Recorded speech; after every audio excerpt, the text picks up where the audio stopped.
El suicidio de Alan García, 2 veces presidente peruano y también investigado por presuntos actos de corrupción, ha desatado un terremoto en la clase política y dejado abiertas muchas interrogantes.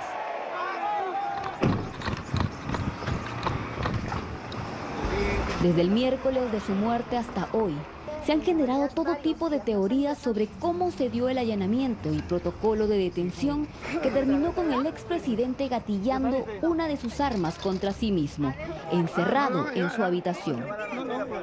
Lo que yo digo es que si se hubieran utilizado los protocolos usuales para este tipo de diligencias, sin arbitrariedades, sin engaños, sin pretendiendo sorprender, probablemente la situación hubiera sido distinta y hubiéramos podido evitar una tragedia como el día de hoy. Se ha buscado directamente responsabilizar a quienes comandaron el allanamiento de haber fallado en impedir el fatal disparo. Se habla de protocolos fiscales y policiales errados. Aunque algunas percepciones cambiaron el Viernes Santo, cuando en el velorio una de las hijas de García leyó la carta de despedida del exmandatario. He visto a otros desfilar esposados, guardando su miserable existencia. Pero Alan García no tiene por qué sufrir esas injusticias y circos. Por eso le dejo a mis hijos la dignidad de mis decisiones, a mis compañeros una señal de orgullo y mi cadáver como una muestra de mi desprecio hacia mis adversarios, porque ya cumplí la misión que me impuse. Aclarando que fue una decisión propia, algunas dudas han persistido. Este programa intentará responder algunas de ellas. ¿Cómo actuó realmente la Fiscalía y los agentes de la División de Alta Complejidad de la Policía DIVIAC? ¿Existe un protocolo o manual específico? ¿Cuál fue la mecánica usada durante el allanamiento? ¿Pudieron realmente hacer algo los agentes para evitar el suicidio? Primero tengo que lamentar esta muerte.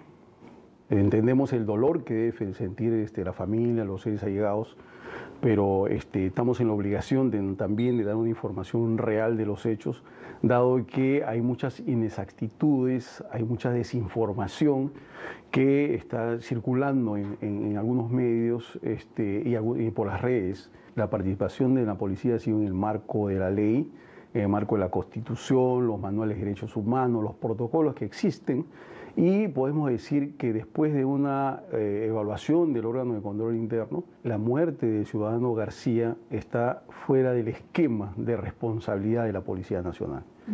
Y a las pruebas nos remitimos. El accionar de la policía antes, durante y después se ha encajado en todos nuestros procedimientos, ¿no? Estas son algunas imágenes del allanamiento del miércoles de esta semana en casa del expresidente. Imágenes que ayudan a dilucidar detalles, pero que también revelan hechos desconocidos hasta ahora.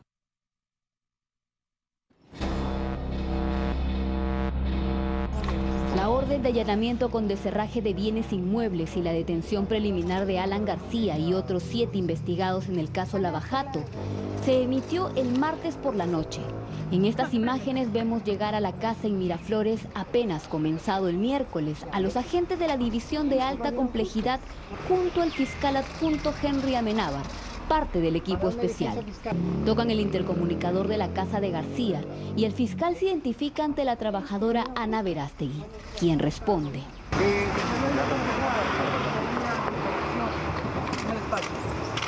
Para una diligencia fiscal.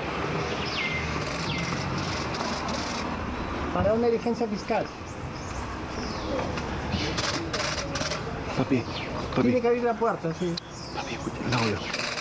El fiscal lleva la orden judicial en la mano. Terminamos la diligencia. Por favor. Vamos a ejecutar una medida judicial. A las 6:24 de la mañana, una segunda trabajadora de la casa, identificada como Elia Guamán, abre la puerta. Los policías y el fiscal Amenábar ingresan. Es la zona anterior a la puerta principal con acceso al jardín y al garaje. Algunos agentes toman sus lugares de seguridad, dirigiéndose hacia la parte posterior de la casa. Casi inmediatamente aparece Ana Verástegui, con quien el fiscal habló por el intercomunicador y los hace pasar al hall de la casa.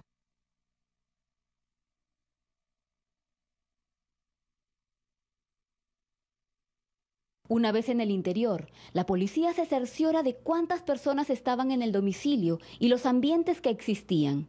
Presentes en la casa solo estaban el expresidente y las 2 trabajadoras domésticas. A las 6:27 de la mañana, aparece el expresidente Alan García parado en el descanso de la escalera hacia el segundo piso. Ya está cambiado con ropa casual oscura e intercambia palabras con el fiscal. El video no tiene sonido, pero se le observa calmado, manteniendo distancia del fiscal Amenábar y los policías. Desde ese lugar se agacha ligeramente para conversar con el fiscal. De tal manera que hay una verbalización, se le hace saber que se trata del fiscal y la policía que tiene que notificársele una resolución. Él pregunta si se trata de la detención preliminar. Se le explica que tiene que bajar e insiste preguntando si se trataba de la detención. Nuevamente se le explica que tiene que bajar. Acto seguido parece tomar aire y mientras no deja de mirar al fiscal y a la gente que ya empieza a acercarse al pie de la escalera, sube hasta el segundo piso. Abarca 2 peldaños por paso y se pierde de vista rápidamente. Casi de inmediato, uno de los agentes va detrás de él, pero al terminar la curva, García ya se había encerrado en su habitación, a pocos pasos de la escalera. Eran las 6:28 de la mañana. El agente y uno más empiezan a tocar la puerta. El desenlace trágico ya es conocido y sucedió a las 6:31 de la mañana. ¿Por qué García no bajó? ¿Por qué los agentes no subieron? Primero hay que entender los antecedentes que definen la estrategia de allanamiento. Volvamos al inicio, esta vez bajo análisis. Según la policía, se sabía por inteligencia que García tenía varias armas registradas en su CAMEC. 5 aparecen como robadas y 4 en posesión, de las cuales 3 eran pistolas, una Star, Baikal y Bull. Además, un revólver Colt. Esto sumado al hecho de que ya había evadido su detención en 1992 tras el golpe del 5 de abril y su más reciente intento de asilo en la embajada uruguaya, podía significar que esta vez podría ser una detención complicada e impredecible. Todo esto dibujaba un riesgo latente frente a la intervención. Entonces, luego de un estudio pormenorizado con el plan de operaciones, la policía decide intervenir, ¿no?, de una forma, digamos, progresiva, de una manera diferenciada, verbalizando. Para no generar peligro, se opta por plantear métodos persuasivos y escalar de menos a más en el uso de la violencia. Era además un hombre de 69 años, un expresidente. Se conversa con el fiscal, se expone la forma de actuar y intervienen, ¿no?, tocando primero el intercomunicador, ¿cierto? Hay un contacto verbal con una de las empleadas a quien se le dice claramente que se trata de un fiscal, de la presencia del fiscal, y que tienen una diligencia que hacer y que debe ser notificada al señor García. Al dejar ingresar voluntariamente a los agentes y al fiscal, se hablaba ya de un nivel de colaboración. Pero es aquí, al aparecer Alan García en el rellano de la escalera, donde un detalle desconocido hasta ahora se hace visible. Durante 23 segundos aproximadamente, Alan García se mostró colaborador. Mientras se agacha para hablar con el fiscal, se delinea un bulto en el bolsillo derecho del pantalón. Se percata de que uno de los agentes DIVIAC sube las escaleras para detenerlo. García gira hacia su derecha, se lleva la mano al pecho y parece tomar aire, mirando hacia su habitación. Según dijo en ese momento para hablar con su abogado, cuando el expresidente empieza a subir los escalones, extrae del bolsillo derecho su revólver y sube las escaleras a tramos largos. El arma empuñada es visible por solo un segundo.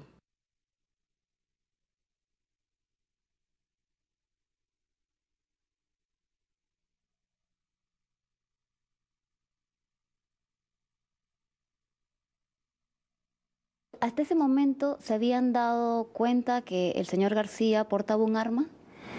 Teniendo licencias para portar armas, y sabiendo que él tenía, entonces había probabilidad que porte un arma, había una alta probabilidad que porte un arma. Y una persona que va a ser objeto de una detención, que porta un arma, siempre es un riesgo muy alto. Entonces la policía podría sospechar que eso era así. A ese momento no tenía la certeza, ¿no? Ya después lo hemos evidenciado con la visualización cuadro a cuadro, porque esto ha sido en fracción de segundos, que efectivamente el señor portaba un arma de fuego.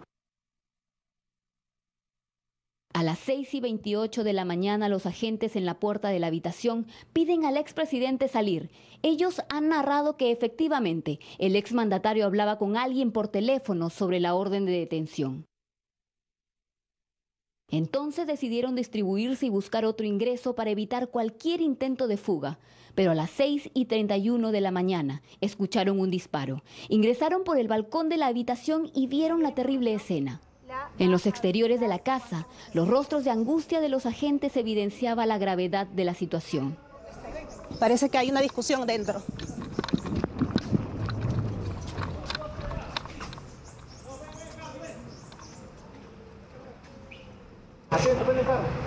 Van a salir en un vehículo, al parecer lo que escucho. Ahí sale justamente un vehículo. Perdón, voy a cruzar.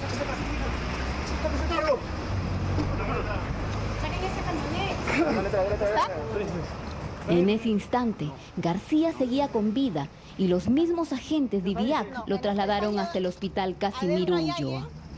¡Lucho, avanza, avanza, Lucho! Todo sucedió en 8 minutos. Atrás había uno.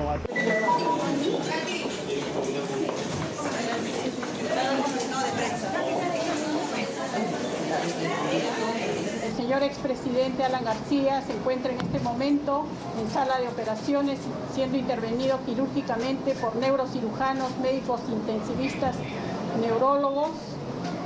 La situación es muy crítica, es muy grave. ¿Pudieron evitar los agentes que el expresidente se disparara? Una intervención en una escalera, ¿no?, es la intervención más difícil y más complicada para cualquier policía o fuerza del orden. Es donde menos se recomienda intervenir en una escalera. Eso tiene que ser con mucha pausa, con mucho control. De pronto hay gente que se equivoca, es decir, lo debieron aprender, agarrar, pero eso los procedimientos y las normas no lo aconsejan. Es lo menos aconsejable intervenir en una escalera y menos en esas condiciones. Y ahora lo ratificamos que fue la mejor forma de acción. Si el policía hubiera actuado usando, digamos, a una fuerza que estaba más de lo previsto, hubiera de repente en estos momentos estar lamentando, ¿no?, un daño mayor, como ya he mencionado.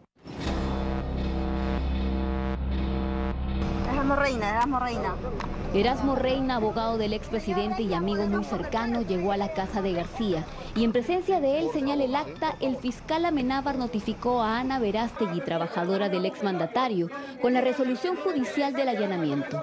El mismo que tuvo que suspenderse hasta que llegaran los peritos de criminalística y el fiscal de turno. A las 9 de la mañana se pudo iniciar las pericias en la habitación de García. Una escena que deja pues ver que ha habido pues un disparo, un arma de fuego, por cuanto las evidencias está el arma ahí, está la sangre, ¿no?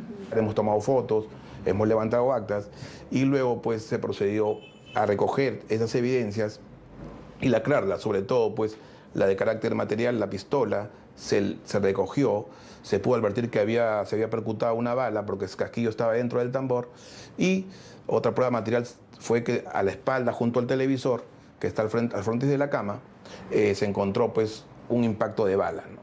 Un impacto de bala y que rebotó, se encontró en la mesita de noche al lado izquierdo el proyectil que también fue recogido. El arma hallada en la habitación es un revólver Colt, un arma potente, regalo que le hizo la Marina de Guerra al exmandatario. Y la fiscal de la Nación no quiere creer que usted está en la casa de un fallecido. Fue entonces que los abogados de García empezaron a cuestionar la diligencia y denunciaron que el fiscal y los agentes cometieron irregularidades. Empezando, porque quien ha venido a hacer una diligencia tan importante como esta, no se identifica, por lo menos, con la cinta que suelen utilizar ellos para este tipo de diligencias. Es gravísimo. Entonces acá lo que tenemos que decir es que la policía actuó con cautela. La cautela de la policía, la intervención correcta siguiendo los procedimientos, ha traído como consecuencia que no haya, digamos, un daño mayor. Mientras en casa del exmandatario los peritos continuaban su trabajo, a las 10:05 de la mañana la vida de Alan García se apagó. Ha fallecido Alan García. ¡Viva el APRA! Confirma en este momento ¡Viva el Perú! que fallecido el presidente Alan ¡Viva el Perú democrático y sin abusos!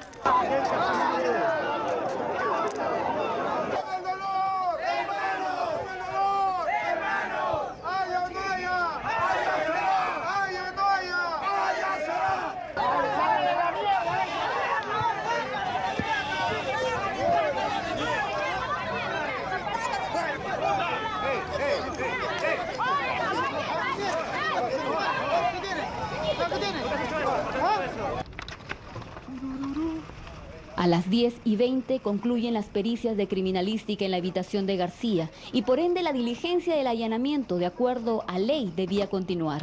Los abogados apristas se negaron, aduciendo que tras la muerte del investigado ya no había lugar a la diligencia. Este es un lugar donde en pocas horas se va a llevar a cabo un velorio. Dígale al señor. Tiene que dejar llevarnos el velorio acá del señor García. ¿Qué tal abusivo el señor policía, señora? Retírenme, se tendrán que sacar. Deténgame si quieren. Deténgame si quieren. Los ánimos se caldearon ante la negativa del fiscal, quien procedió a pedir el retiro de algunos abogados apristas.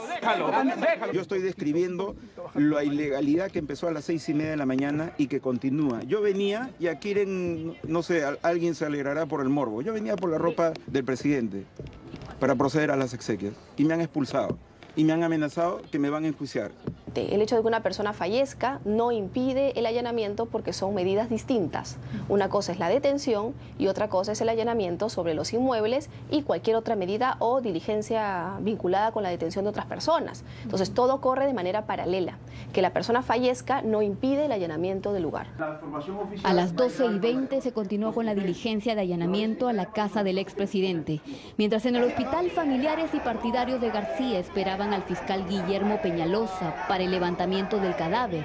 De acuerdo a ley, debió ser llevado a la morgue, pero por pedido expreso de la familia las pruebas se realizaron en el mismo hospital donde murió.